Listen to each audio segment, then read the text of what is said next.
Assalamualaikum warahmatullahi wabarakatuh. Alhamdulillahirrabbilalamin. Kita dapat bertemu pada pertemuan yang kedua. Di bab kali ini kita akan membahas mengenai meneladani perjuangan Rasulullah Shallallahu Alaihi Wasallam di Mekah. Namun sebelum kita membahas atau memasuki pembelajaran, alangkah lebih baiknya kita berdoa terlebih dahulu. Semoga ilmu yang kita dapatkan bermanfaat dan barokah untuk kita semua. Berdoa mulai. Bismillahirrahmanirrahim. Raditu billahi robba wa bil islami dina wa bi muhammadin nabiyya wa rasula. Rabbi zidni ilma warzuqni fahma, amin ya rabbal alamin. Alhamdulillah. Di sini sebelum saya melanjutkan pembahasan masuk materi, alangkah lebih baiknya saya akan menjelaskan tujuan dari pembelajaran tersebut. Nah, yang pertama di sini kita akan menerangkan substansi dakwah Rasulullah Shallallahu Alaihi Wasallam di Mekah. Yang kedua, menjelaskan strategi dakwah Rasulullah Shallallahu Alaihi Wasallam di Mekah. Menjelaskan contoh perilaku yang patut diteladani dari sejarah perjuangan Rasulullah Shallallahu Alaihi Wasallam di Mekah, mendemonstrasikan atau menyimulasikan contoh perilaku yang patut diteladani dari sejarah perjuangan Rasulullah Shallallahu Alaihi Wasallam di Mekah. Yang terakhir, menjadikan substansi dan strategi dakwah yang dilakukan oleh Rasulullah Shallallahu Alaihi Wasallam di Mekah sebagai sumber inspirasi, pengembangan, pembelajaran, dan sumber keteladanan. Nah, setelah kita menjelaskan tujuan pembelajaran, kita akan masuk pada materi yang pertama. Yang pertama yaitu substansi dakwah Rasulullah Shallallahu Alaihi Wasallam di Mekah. Poin pertama, kerasulan Nabi Muhammad Shallallahu Alaihi Wasallam dan wahyu pertama. Menurut beberapa riwayat yang sahih, Nabi Muhammad Shallallahu Alaihi Wasallam pertama kali diangkat menjadi Rasul pada malam hari tanggal 17 Ramadan saat usia beliau 40 tahun. Malaikat Jibril datang untuk membacakan wahyu pertama yang disampaikan kepada Nabi Muhammad Shallallahu Alaihi Wasallam, yaitu Quran Surat Al-Alaq. Nabi Muhammad diperintahkan untuk membacanya. Namun Nabi Muhammad berkata bahwa beliau tidak dapat membaca. Kemudian malaikat Jibril mengulangi permintaannya, tetapi jawabannya tetap sama. Kemudian malaikat Jibril menyampaikan firman Allah Subhanahu wa taala, yaitu Quran Surat Al-Alaq ayat 1-5 yang berbunyi, A'udzu billahi minasyaitonir rajim. Bismillahirrahmanirrahim. Iqra bismi rabbikal ladzi khalaq. Khalaqal insana min 'alaq. Iqra wa rabbukal akram. Alladzi 'allama bil qalam. 'Allamal insana ma lam ya'lam. Artinya, bacalah dengan menyebut nama Tuhanmu yang menciptakan manusia dari segumpal darah. Bacalah dengan nama Tuhanmu yang Maha Pemurah, yang mengajar manusia dengan perantara menulis dan membaca. Dia mengajarkan kepada manusia apa yang tidak diketahuinya. Itu tadi wahyu pertama yang diterima oleh Nabi Muhammad sebagai awal diangkatnya sebagai Rasul. Kemudian Nabi Muhammad menerima ayat-ayat Al-Quran secara berangsur-angsur dalam jangka waktu 23 tahun. Ayat-ayat tersebut diturunkan berdasarkan kejadian faktual yang sedang terjadi, sehingga hampir setiap ayat Al-Quran diturunkan disertai oleh asbabun nuzul. Selanjutnya yaitu ajaran-ajaran pokok Rasulullah Shallallahu Alaihi Wasallam di Mekah. Yang pertama yaitu akidah. Rasulullah Shallallahu Alaihi Wasallam diutus oleh Allah Subhanahu Wa Taala untuk membawa ajaran tauhid. Masyarakat Arab yang saat ia dilahirkan, bahkan jauh sebelum beliau dilahirkan, hidup dalam praktek kemusyrikan.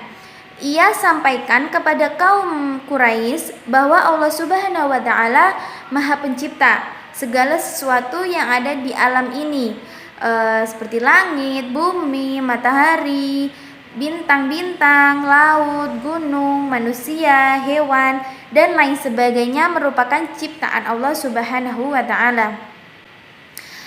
Ajaran tauhid ini berbekas sangat dalam di hati Nabi dan para pengikutnya, sehingga menimbulkan keyakinan yang kuat dan mapan yang tak tergoyahkan. Dengan keyakinan ini juga para sahabat sangat percaya bahwa Allah Subhanahu wa taala tidak akan membiarkan mereka dalam kesulitan dan penderitaan. Poin selanjutnya yaitu akhlak mulia. Dalam hal ini, akhlak Nabi Muhammad SAW tampil sebagai teladan yang baik atau ideal. Sejak sebelum menjadi nabi, beliau telah tampil sebagai sosok yang jujur, sehingga diberi gelar oleh masyarakat yaitu Al-Amin, yang dapat dipercaya. Selain itu, Nabi Muhammad merupakan sosok yang membangun dan memelihara hubungan kekeluargaan serta persahabatan. Nabi Muhammad juga tampil sebagai sosok yang sopan, lembut, menghormati setiap orang, dan memuliakan tamu. Selain itu, Nabi Muhammad SAW juga tampil sebagai sosok yang berani dalam membela kebenaran, teguh dan dalam pendirian, dan tekun dalam beribadah. Selanjutnya yaitu strategi dakwah Rasulullah SAW di Mekah. Ada dua tahapan yang dilakukan oleh Rasulullah dalam menjalankan misi dakwah tersebut. Yang pertama yaitu dakwah secara sembunyi-sembunyi yang hanya terbatas di kalangan keluarga dan sahabat terdekatnya. Dan yang kedua yaitu dakwah secara terang-terangan kepada halayak ramai. Poin pertama yaitu dakwah secara sembunyi-sembunyi. Agar tidak menimbulkan keresahan dan kekacauan di kalangan masyarakat Quraisy, Rasulullah memulai dakwahnya secara sembunyi-sembunyi. Hal tersebut dilakukan mengingat kerasnya watak suku Quraisy dan keteguhan mereka berpegang pada keyakinan dan penyembahan berhala. Pada tahapan ini Rasulullah memfokuskan dakwah Islamnya hanya kepada orang-orang terdekat saja, yaitu keluarga dan para sahabatnya. Rumah Rasulullah atau Darul Arqam dijadikan sebagai pusat kegiatan dakwah. Di tempat itulah ia menyampaikan risalah-risalah tauhid dan ajaran Islam lainnya yang diwahyukan oleh Allah Subhanahu wa taala. Karena sifat dan pribadi beliau yang sangat terpercaya dan terjaga dari hal-hal tercela, tanpa ragu para pengikutnya baik dari kalangan keluarga maupun dari para sahabat menyatakan ketauhidan dan keislaman mereka di hadapan Rasulullah. Orang-orang pertama yang memasuki Islam atau disebut as-sabiqunal awalun yang mengakui kerasulan Nabi Muhammad dan menyatakan keislamannya, yang pertama yaitu Siti Khadijah, Ali bin Abi Thalib, Zaid bin Haris, dan Abu Bakar As-Siddiq. Selanjutnya secara perlahan tetapi pasti pengikut Rasulullah semakin bertambah. Rasulullah SAW melakukan dakwah secara sembunyi-sembunyi kurang lebih selama 3-4 tahun. Setelah memperoleh pengikut dan dukungan dari keluarga dan para sahabat, selanjutnya Rasulullah mengatur strategi dan rencana agar ajaran Islam dapat diajarkan dan disebarluaskan secara terbuka. Nah, poin selanjutnya itu dakwah secara terang-terangan. Telah kita jelaskan Nabi Muhammad berdakwah secara sembunyi-sembunyi kurang lebih 3-4 tahun.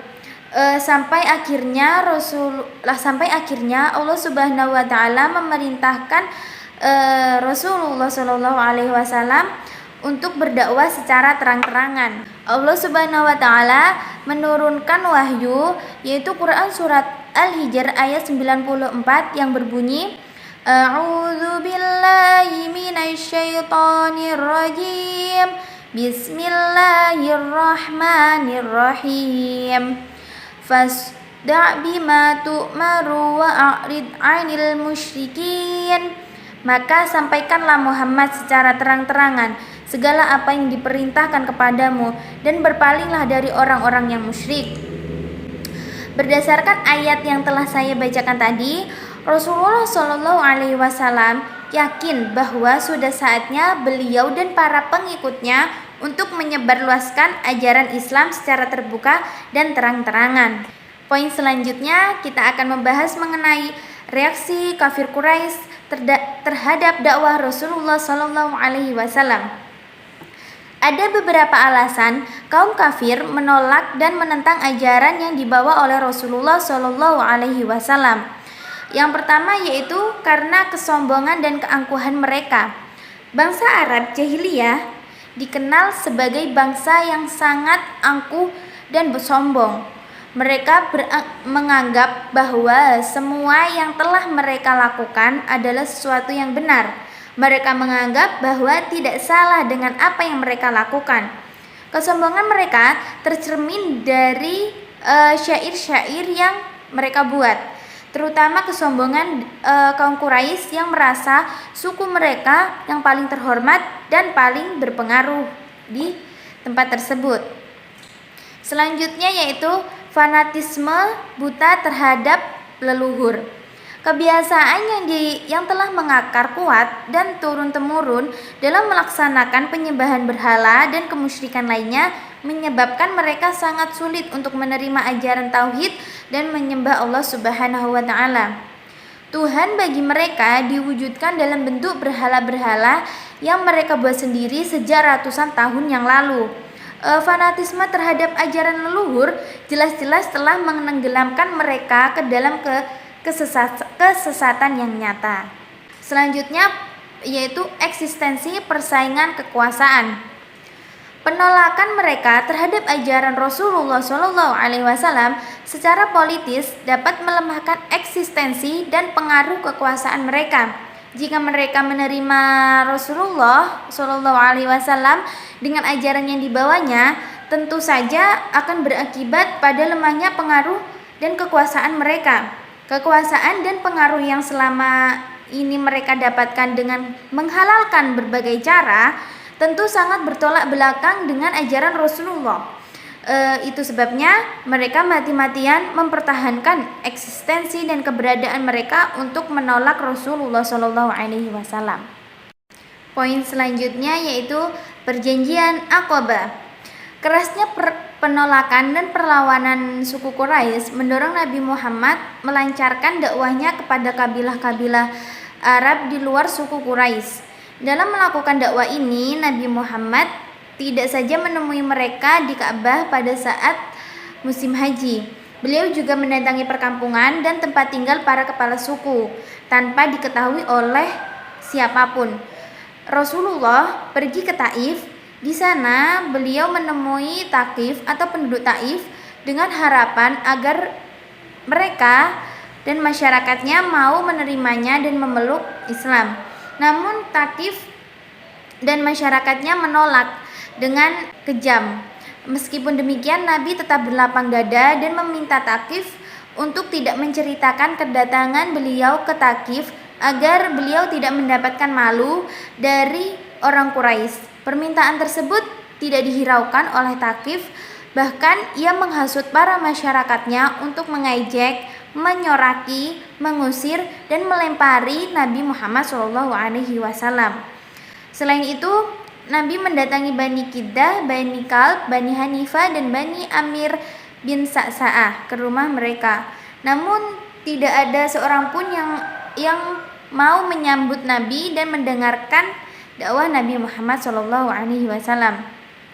Nah, dari pengalaman tersebut, Nabi Muhammad kemudian mengalihkan dakwahnya kepada kabilah-kabilah lain yang ada di sekitar Mekah yang datang berziarah setiap tahun ke Mekah.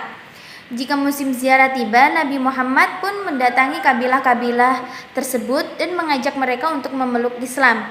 Tak beberapa lama kemudian, tanda-tanda kemenangan datang dari Yasrib atau Madinah.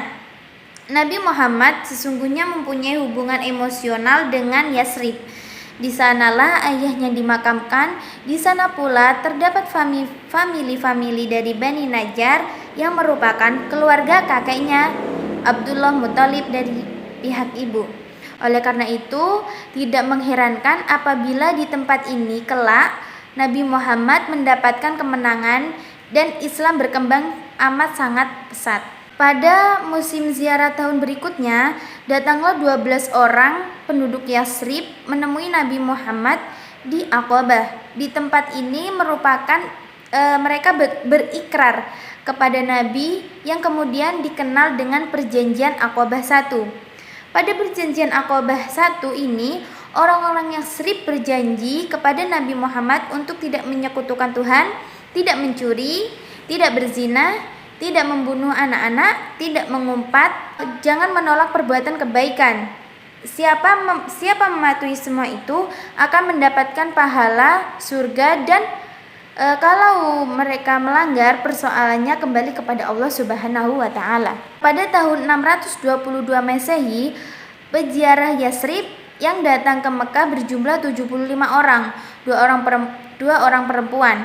Kesempatan ini digunakan oleh Rasulullah untuk melakukan pertemuan rahasia dengan para pemimpin mereka.